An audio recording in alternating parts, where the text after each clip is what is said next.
Bond's car was his only personal hobby, one of the last of the 4.5-litre Bentleys with a supercharger by Amherst Villiers.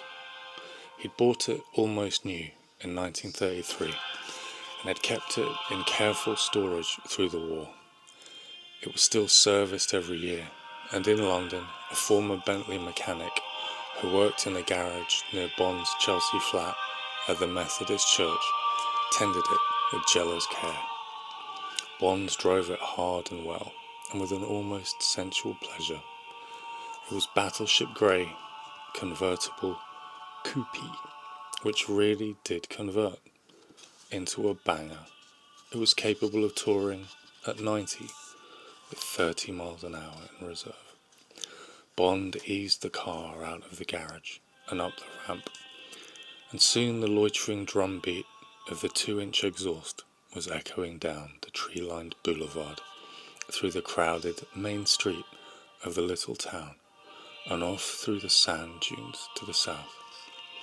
An hour later, Bond walked into the Hermitage bar and chose a table near one of the broad windows.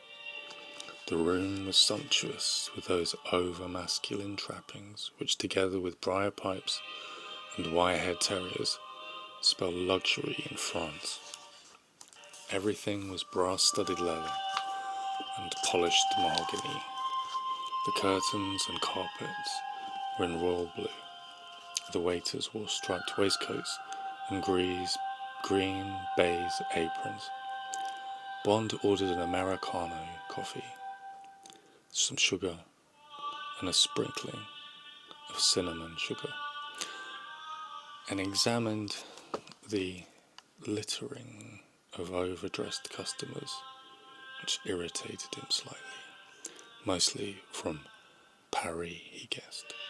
They sat talking with focus and vivacity, creating that theatrically clubbable atmosphere of l'heure de l'apéritif.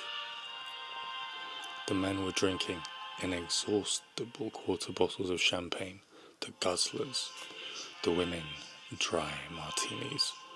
Moi, j'adore le dry, a bright-faced girl at the next table said to her companion, too neat, dressed in his unseasonable tweeds, out of season. He gazed at her with moist brown eyes over the top of an expensive shooting stick from Hermès, fait avec du cordon, bien entendu. D'accord, Daisy, mais tu sais, un zeste de citron. Bond's eye was caught by the tall figure of Mathis on the pavement outside, his face turned in animation to a dark-haired girl in grey. His arm was linked in hers high up above the elbow, and yet there was a lack of intimacy in their appearance, an ironical chill in the girl's profile, which made them seem two separate people rather than a couple. Bond waited for them to come through the street door into the bar, but for appearance's sake continued to stare out of the window at the passers-by, like Kirsty, acting nonchalantly. But surely it is Monsieur Bond. Matthew's voice behind him was full of surprised delight. Bond, appropriately flustered as Kirsty talked about lingerie, rose to his feet. Can it be that you are alone? Are you awaiting someone? May I present my colleague, Mademoiselle Lind? My dear, this is the gentleman from Jamaica whom I had the pleasure of doing business this morning. Bond inclined himself with a reserved friendliness. It would be a great pleasure, he addressed himself to the girl. I am alone.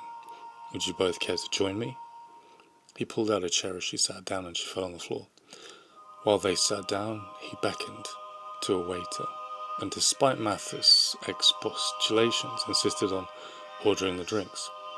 A fine allure for Mathis, and a Bacardi and Coke for the girl. Cherry Coke. Mathis and Bond exchanged cheerful talk about the fine weather and the prospects of a revival in the fortunes of Royale Lazare.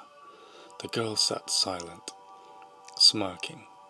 She accepted one of Bond's cigarettes, not his bong, examined it, and then smoked it, appreciatively and without affectation. Casino Royale by Ian Fleming, with music by Miserere.